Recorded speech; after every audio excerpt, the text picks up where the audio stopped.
Hello friends, I am going to discuss with you about personal hygiene in good manufacturing practice as part of your syllabus.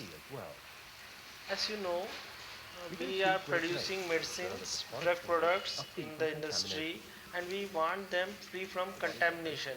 यानी उसमें contamination किसी प्रकार की होने नहीं चाहिए। एक नॉर्मल व्यक्ति के लिए नॉर्मल वैक्सीन या माइक्रोऑर्गेनिज्म कोई दिक्कत की बात नहीं है, क्योंकि उसकी बॉडी की इम्यूनिटी उससे बचा लेती है। पर एक बीमार व्यक्ति जो होता है उसके लिए प्रॉब्लमेटिक है, क्योंकि उसकी इम्यूनिटी बहुत लो होती है। तो किसी प्रकार का कंप्रोमाइज़ ना करें और उसको कम करें, उसके लिए ज़रूरी है कि हम पर्सनल हाइजीन का ध्यान रखें। हमारे बाल, पुरुषों में मूछें, आईब्रोज इत्यादि से इन्फेक्शन ट्रांसफर हो सकता है। इसके अलावा नाक, मुंह से निकलने वाली बातों के द्वारा निकलने वाली बारीक छींटों से भी इन्फेक्शन जर्म्स फैल सकता है। इन इन्फेक्शन और जर्म्स से बचने के लिए तरीका है कि हम बालों में कैप पहने और मुंह पे मास्क लगाएं। ये हमें बचाते हैं। जैसे कि इस इमेज में हम देख सकते थे, दो इमेज थे जिसमें कि हमने देखा कि उसमें इन्फेक्शन कम होता है, फैलता है जब हम मास्क लगाते हैं। हमारे मुंह से निकलने वाले छींटे कम आते हैं। उसी प्रकार पर्सन को अपना डेंटल हाइजीन, फेशियल हाइजीन भी रखना चाहिए।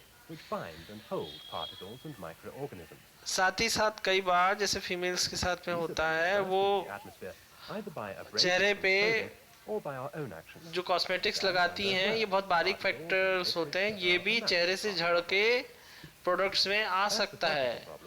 तो इससे बचने के लिए ज़रूरी है कि एक टेक्निकल और पर्सनल दोनों ही तरीके का प्रॉब्लम है, क्योंकि कई लोगों के लिए वो साइकोलॉजिकल है। अब जैसे हाथ धोते हैं या हाइजीन मेंटेन करना है, तो हमारे लिए ज़रूरी है कि जब हम नहाते हैं तो बाथ टब्स का उपयोग न करके शावर का उपयोग करें। शावर हमारे शरीर से जो डर्ट है उसको निकालने में मदद करता है और हम उस निकले हुए डर्ट या लिक्विड के कांटेक्ट में नहीं आते।